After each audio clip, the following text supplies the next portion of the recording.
नाथबाबाच्या नावानं चांगभलच्या जयघोषात आणि गुलाल खोबऱ्याच्या उधळणीत खरसुंडी येथे सिद्धनाथाच्या चैत्रयात्रेत सासनकाठी व पालखी सोहळा अमाप उत्साहात पार पडला। यात्रेत सुमारे 3 लाखाहून अधिक भाविकांनी नाथनगरीत हजेरी लावली होती। महाराष्ट्रातील लाखो भाविकांचे श्रद्धास्थान व कुलदैवत असणाऱ्या खरसुंडी येथील श्री सिद्धनाथ यात्रेसाठी लाखोंच्या संख्येने भाविक खरसुंडीत दाखल झाले होते। सिद्धनाथ व जोगेश्वरी विवाह सोहळ्यानिमित्त होणारा हा पालखी सोहळा पाहण्यासाठी भाविक सकाळपासून मिळेल त्या वाहनाने खरसुंडीत येत होते। चैत्रवद्य दशमीला देवाची लोखंडी सासने धावडवाडीचे मुस्लिम व विठ्ठलापूरचे बाळ यांनी स्नानासाठी घोडेपूर येथे आणली। त्यानंतर ती जोगेश्वरी मंदिरात परत आणली। आज सकाळी सासनकाठी व पालखी मिरवणुकीच्या सोहळ्यास सुरुवात झाली। पहाटे मुख्य मंदिरात अभिषेक झाल्यानंतर श्री सिद्धनाथ व जोगेश्वरी देवीची पूजा बांधण्यात आली होती।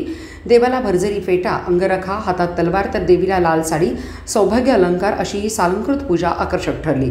सकाळी 11 नंतर गावोगावच्या सासनकाठ्या मुख्य मंदिरात दाखल होऊ लागल्या। मंदिराच्या आवारात सासनकाठ्या आल्यानंतर पारंपरिक वाद्यांच्या तालावर नाचवण्यात येत होत्या। दर्शनासाठी आलेले भाविक सासनकाठीवर गुलाल व खोबऱ्याची मुक्त उधळण करीत होते। दुपारी 1 वाजता नाथ निमंत्रक नयाबा गायकवाड यांचे वंशज प्रथम मानकरी गायकवाड बंधू यांना पुजारी बांधव मंदिरात घेऊन येतात।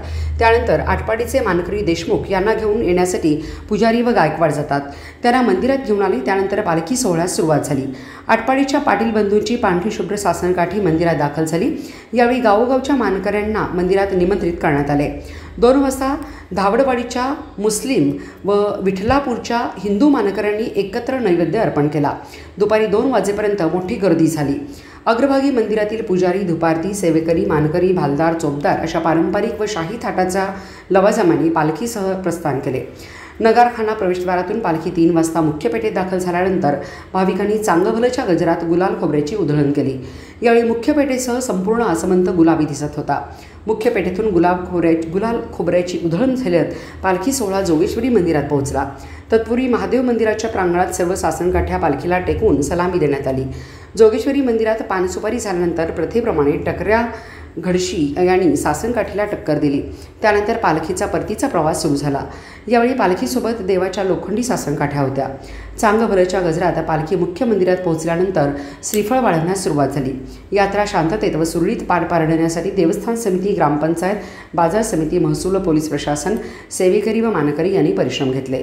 यात्रेनिमित्त भरलेल्या जनावरांच्या बाजारात विक्रमी आवक झाली असून खरेदी विक्रीस सुरुवात झाली आहे। जातिवंत खिलार जनावरांच्या शोधात शेतकरी व व्यापारी बाजारतळ धुंडाळून काढत आहेत। यात्रेनिमित्त आलेल्या व्यापारी वर्गास ग्राहकांचा चांगला प्रतिसाद मिळाला। यात्रेत विविध सामाजिक संस्था व व्यक्तींच्या वतीने पाणी पुरवठा व अन्नदानाचे नियोजन करण्यात आले होते। शनिवारी दुपारी श्रींचा रथोत्सव होणार आहे।